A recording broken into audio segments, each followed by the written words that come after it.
choppy. So, okay, let's look at this one at the open. So it came up. It did not have a 2-minute EWO. You can see it was already falling off. I don't know if you would have got in here. Let's say you do. Let's say you do. So you got in somewhere in here. Guess what? This is VWAP. And as soon as it broke VWAP, which was right here, and it held to the upside, you get out.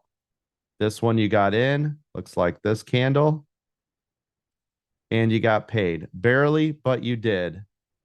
Comes back. VWAP. We definitely don't want to be in it on the break. Let's say you get in here. I mean, do you see how it's all really squirrely, but that's okay.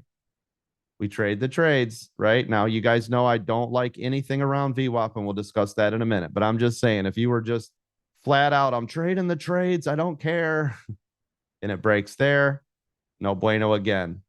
Then you get in this little one, you make a little bit of money, it pulls back. You get in this one, you make a little bit of money, and it goes and it pulls back and it's flat. And then there's your payday.